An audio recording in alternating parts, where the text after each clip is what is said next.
हम जो झूठ बोला है स्वॉन एफिडेविट के अंदर, यानी झूठा एफिडेविट जो जमा कराया है इन्होंने कि जहांगीर तरीन की कंपनी का नाम पनामा पेपर्स में है। मैं जहांगीर तरीन साहब से बात करूंगा कि हनीफ अब्बासी का केस जिसमें इनको 5 साल सज़ा हो सकती है उसमें हमको नरमी रायत करें।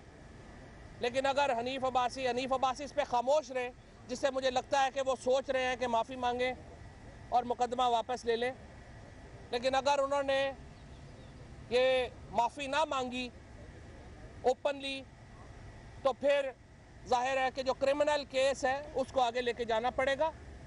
और जैसा कि मैंने कहा कि हनीफ अब्बासी ने 2 इसमें झूठ बोले।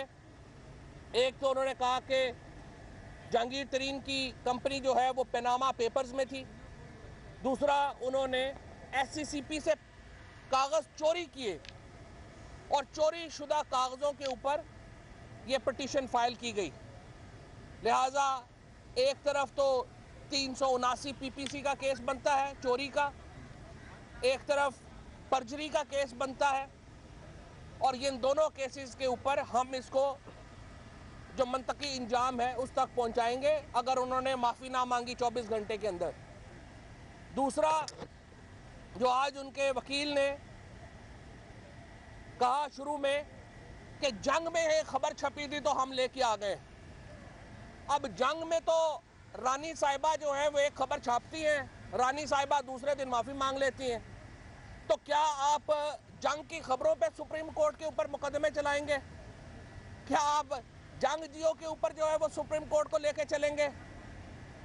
और इसके ऊपर भी उनको काफ़ी खिफ़त का सामना करना पड़ा जब जजेस ने उनकी तवज्जो दिलाई इस तरफ कि आप ये जंग की खबर को रेफर कर रहे हैं। जंग की खबर के ऊपर तो जंग के अपने लोगों को यकीन नहीं होता, वो पहले बात करते हैं, पूछते हैं किसी और जगह देख लो छपी है या नहीं छपी है। रानी साहिबा की खबरों के ऊपर तो नहीं चल सकती दुनिया। लिहाजा जो आज पिटीशन है उसमें जो बुनियादी बात जिसके ऊपर अभी 3-4 घंटे समा खराशी की गई, और मैं समझता हूँ कि अदालत का वक्त ज़ाया किया जा रहा है। सुप्रीम कोर्ट में इम्पॉर्टेंट मुकदमात पड़े हुए हैं और चीफ जस्टिस साहब और उनके जो कुलीग जजेस हैं उनके पास बहुत अहम मुकदमात हैं पाकिस्तान के। इन मुकदमे ऐसे जाली मुकदमे करके, किसी रानी की खबरों के ऊपर मुकदमे करके ये अदालत का भी वक्त ज़ाया कर रहे हैं, कौम का भी वक्त ज़ाया कर रहे हैं। और हमें पूरी उम्मीद है कि यहाँ से हनीफ अब्बासी जेल भी जाएंगे और जुर्माना भी अदा करेंगे। और उनका वकील का जो 3 घंटे एम्फेसिस रहा वो ये रहा कि जहांगीर तरीन साहब ने अपनी इनकम जो एग्रीकल्चर इनकम है 507 एकड़ ज़मीन के ऊपर वो ज़्यादा जाहिर की है और जो रिटर्न्स हैं उनमें वो कम जाहिर की है। तो जज साहबान ने कहा कि जो इनकम टैक्स रिटर्न में जहाँ पे उनको फ़ायदा हो सकता था कम शो करने का, अगर उन्होंने वहाँ कम शो नहीं की है तो डिक्लेरेशन से आपका क्या फ़र्क पड़ता है? सिर्फ एग्रीकल्चर इनकम टैक्स की कैलकुलेशन को लेके मुकदमा चल रहा है। 3.5 घंटे एग्रीकल्चर इनकम टैक्स की कैलकुलेशंस के ऊपर लगाया गया है और ये खुद वकील साहब को भी नहीं पता कि आखिर वो अदालत से चाहते क्या है। जब उनसे पूछा जाता है कि आपकी ग्राउंड क्या है, उनको नहीं पता कि क्या ग्राउंड है। अभी एक लेटर पढ़ा कि जहांगीर तरीन ने कर्जे माफ कराए नेशनल बैंक का, लेकिन नेशनल बैंक का दूसरा खत जिसमें उन्होंने कहा कि जहांगीर तरीन इस कंपनी को खरीदने से 3 साल पहले ये कर्जा माफ हुआ था, वो खत छुपा लिया। अब वो हमारा वकील पढ़ेगा। आधे सच के ऊपर आधे सच और आधे झूठ को मिला के, सच को ट्विस्ट करके ये मुकदमा जो है वो चलाया जा रहा है। और जैसा मैं पहले कह चुका हूँ, इमरान खान और जहांगीर तरीन के खिलाफ मुकदमात का मुस्तकबिल और तहरीक इंसाफ के खिलाफ जो केस है उनका मुस्तकबिल रद्दी की टोकरी है। जो कौम देखना चाहती है वो इमरान खान, जहांगीर तरीन के मुकदमात में कोई दिलचस्पी नहीं रखती, क्योंकि पूरी कौम को पता है कि ये ब्लैकमेलिंग के लिए केसेस बनाए गए हैं। पूरी कौम को पता है कि इन केसेस के अंदर हकीकत कुछ नहीं है। पूरी कौम की नजरें सुप्रीम कोर्ट पे है कि पनामा का फैसला दिया जाए। पूरा मुल्क स्टैंड स्टिल के ऊपर है। मुझे उम्मीद है कि जजेस भी देख रहे होंगे किस तरह से पाकिस्तान में धमाके हो रहे हैं और इंटेलिजेंस ब्यूरो पाकिस्तान तहरीक इंसाफ के लोगों के पीछे पड़ा हुआ है। पाकिस्तान की सिक्योरिटी एजेंसी स्टैंड स्टिल के ऊपर है। पाकिस्तान की बॉर्डर सिचुएशन हमारी तवज्जो की मुस्तहक है। पाकिस्तान की मईशत हमारी तवज्जो की मुस्तहक है। लेकिन इस वक्त तमाम तर तवज्जो सुप्रीम कोर्ट के ऊपर लगी हुई है।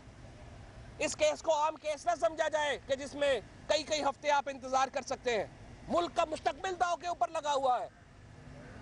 अगर हम इस वक्त कोई पॉलिटिकल मूवमेंट नहीं चला रहे, इस वक्त हम अपने कारकुनान को कह रहे हैं कि आप हौसला रखें, पुरमन रहे, घरों के अंदर रहे, तो इसकी वजह यह है कि पूरी कौम सुप्रीम कोर्ट का फैसला सुनना चाहती है।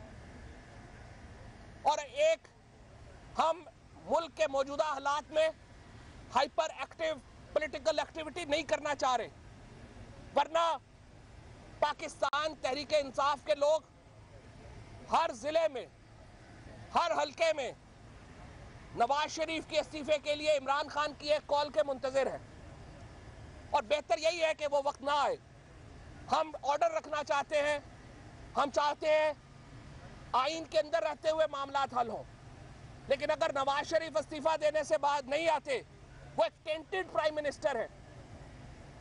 ऑस्ट्रेलियन गवर्नमेंट ने उनका दौरा मंसूख कर दिया, क्योंकि ऑस्ट्रेलिया के वजीर आजम ने कहा कि एक ऐसे वजीर आजम से जिसके ऊपर करप्शन के संगीन इल्जामात हैं, इस वक्त मिलना मुनासिब नहीं होगा। मालदीव के दौरे के लिए उन्होंने दावत खुद मंगवाई। अब मालदीव में वो किस किस से मिले हैं हमें मालूम है। मालदीव कहाँ का हब है? मालदीव इंडियन बिजनेस लॉबी का हब है। नवाज शरीफ ने ये इनविटेशन मंगवाई और वजीर आजम साहब मालदीव गए। क्या वजह बनी है इस वक्त उन्हें इस अर्जेंट दौरे को मैनेज करने की? पाकिस्तान का कोई किरदार नहीं रह गया, क्योंकि वजीर आजम टेंटेड है। मिडल ईस्ट के मामले में, कतर, सऊदी अरब के मामले में पाकिस्तान का किरदार सबसे अहम होना चाहिए था, लेकिन हमारा किरदार नहीं है। पाकिस्तान का मामला मुस्लिम उम्मा के मामलात में अहम तरीन होना चाहिए था, लेकिन हमारा मामला अहम नहीं है, क्योंकि वजीर आजम से अपनी ज़ात जो है वो मुतनाज़िया है। इतने मुतनाज़िया वजीर आजम के साथ जिनके ऊपर करप्शन के शदीद इल्ज़ामात हो, जिनके ख़ानदान के ऊपर करप्शन के शदीद इल्ज़ामात हो, कोई दुनिया की हुकूमत बातचीत करने को तैयार नहीं होती। कैबिनेट का हाल, जिसके ऊपर अभी हमने कुछ देर बाद और प्रेस कॉन्फ्रेंस भी करनी है, जिसमें हमने आपको बताना है कि ख्वाजा आसिफ और एहसन इकबाल और इसहाक डार के कारनामे, ये सीनियर कैबिनेट है। यानी सारी कैबिनेट लग रहा है 3-3 नौकरियां कर रही है। जैसे मैंने कल कहा कि कैबिनेट को देख के तो लगता है कि कोई औरंगजेब आलमगीर की कैबिनेट है कि टोपियां सी के गुजारा कर रही है। नवाज शरीफ साहब पाकिस्तान में वजीर आजम है, वहाँ यूएई में मार्केटिंग मैनेजर हैं। एहसन इकबाल पाकिस्तान में सीपैक चलाते हैं, मदीना में वो गार्ड हैं। ख्वाजा आसिफ यहाँ पर पाकिस्तान के दिफाई अफवाज के सरबराह है, वहाँ पे वो फर्म में मुंशीगिर हैं, मुंशीगिरी कर रहे हैं। ये इनकी काबीना के सीनियर लोग हैं। जहाँ वजीर आजम और सीनियर काबीना की अपनी मॉरलिटी की ये हालत है, वहाँ पे हम इंडिपेंडेंट किरदार क्या अदा कर सकेंगे? जब पूरी काबीना अकामों के ऊपर बैठी हुई है, तो पाकिस्तान ईरान के ताल्लुकात क्या होंगे? जब पूरी काबीना अकामों के ऊपर बैठी हुई है, तो हमारा Qatar, Saudi Arab stand of में हमारा किरदार क्या हो सकता है? लिहाजा पाकिस्तान की सुप्रीम कोर्ट से हमारी दस्तबस्ता गुजारिश है, ये क्राइसिस जल्द ख़त्म होना चाहिए। इस क्राइसिस का जल्द खात्मा पाकिस्तान के मुफाद में है और आपके फैसले के ऊपर पूरी कौम की नज़रें हैं। तहरीक इंसाफ जाहिर है कि ये अपील करती है कि इस फैसला जल्दी सुनाया जाए ताकि मामला आगे चले।